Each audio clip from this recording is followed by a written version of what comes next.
السلام علیکم معزز صحافی حضرات، سب سے پہلے میں آپ سب صحافی برادری کا شکریہ ادا کرتے ہیں کہ ہماری آواز کو حکام بالا تک پہنچانے کے لیے۔ جیسے کہ آپ سب کو پتہ ہے کہ 26 فروری 2023 کو محکمہ تعلیم کے لگ بھگ 9000 کے قریب گریڈ 9 تا 15 کے اساتذہ کی کالی اسامیاں SBK کے ذریعے مختلف اخباروں میں مشتہر کی گئیں۔ صوبہ بھر سے نوجوانوں نے بڑھ چڑھ کر حصہ لیا۔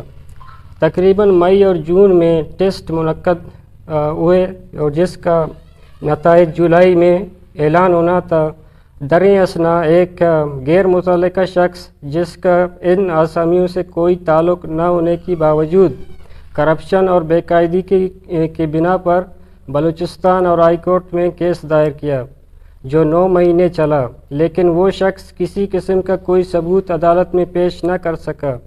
حتیٰ کہ معزز عدلیہ نے نیب کو بھی اس میں ملوث کیا۔ اس کی تحقیقات میں بھی کوئی ثبوت سامنے نہیں آیا، لیکن اس کے باوجود عدالت عالیہ نے کیس ہمارے خلاف فیصلہ کیا۔ معزز صحافی حضرات، آپ کے علم میں اضافہ کرتا چلوں کہ ہمارے سینٹرل کمیٹی کے دوستوں نے ہائی کورٹ کے اس غیر منصفانہ فیصلے کو سپریم کورٹ میں چیلنج کیا اور سپریم کورٹ میں یہ کیس 3 مہینے چلا۔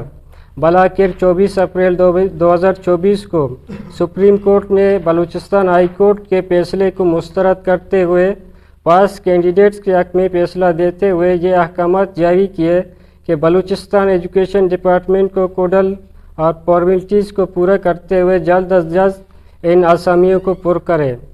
معزز صحافی حضرات، یہاں ایک اور اہم مسئلہ کی طرف آپ لوگوں کی توجہ مبذول کرانا چاہتا ہوں کہ بلوچستان کے موجودہ گورنمنٹ نے سپریم کورٹ کے فیصلے کو صاف ماننے سے انکار کیا۔ کبھی اسمبلی میں ڈسکس کرنے کے بہانے بنائے تو کبھی تحقیقات کے بہانے اس معاملے کو طول دیتے رہے۔ حکومت کے اس بدنیتوں کو بھانپتے ہوئے پاس کینڈیڈیٹس نے 3 مرتبہ بلوچستان اسمبلی کے سامنے دھرنا دیا۔ دھرنے میں وزیر تعلیم محترمہ راحلہ حمید درانی صاحبہ نے تشریف لائیں اور کینڈیڈیٹس کو باور کرایا کہ آپ لوگ دھرنا ختم کریں۔ گورنمنٹ سپریم کورٹ کے فیصلے کے مطابق رزلٹ جاری کرتے ہوئے آپ لوگوں کے آرڈر کرے گی، جس پر کینڈیڈیٹس نے دھرنا ختم کیا اور اس کے بعد رزلٹ جاری کیے گئے۔ اور معزز صحافی حضرات، اس بدنیت گورنمنٹ نے پھر DRC کے معاملات میں مداخلت کرتے ہوئے صوبائی سطح پر بھی PRC کمیٹی بنائی جو غیر قانونی تھی۔ پاس کینڈیڈیٹس نے اس کمیٹی کو بلوچستان ہائی کورٹ میں چیلنج کیا، جس کے نتیجے میں حکومت مجبور ہوئی کہ PRC کو مسترد کرتے ہوئے DRCs کا کام جاری رکھنے کا حکم دیا۔ معزز صحافی حضرات، تمام اضلاع میں DRCs کا کام چل رہا تھا کہ حکومت بلوچستان نے ایجوکیشن ڈپارٹمنٹ نے کانٹریکٹ کی بنیاد پر کالی آسامیوں کا اعلان کیا اور ایک ہی مہینے میں ان کے آرڈر بھی جاری کیے۔ ادھر DRCs مکمل ہونے کے مراحل میں تھے کہ کچھ اضلاع کے لسٹیں اپروول کے لیے بھی بھیجی گئیں۔ اسی دوران ایک اور غیر متعلقہ شخص نے بشمول دیگر چند ساتھیوں کے مختلف درخواستیں دیں، اور جن میں ایک کا موقف تھا کہ FAFC والوں کو لسٹ نکال دیں جن کی تعلیمی قواعد مکمل نہیں۔ ایک کا موقف تھا کہ UC کی سطح پر پہلے پروفیشنل والے کو ترجیح دیں، اس کے بعد بچے ہوئے آسامیوں کو تحصیل اور ضلع کی سطح پر پر کیا جائے۔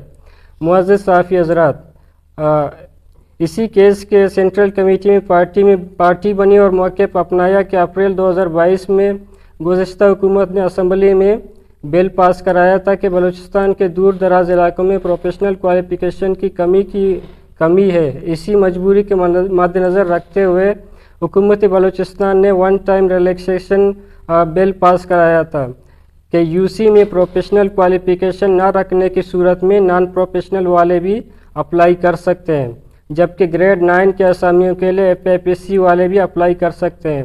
بلوچستان ہائی کورٹ نے سینٹرل کمیٹی کے موقف کو مضبوط پاتے ہوئے اس کے حق میں فیصلہ سنایا۔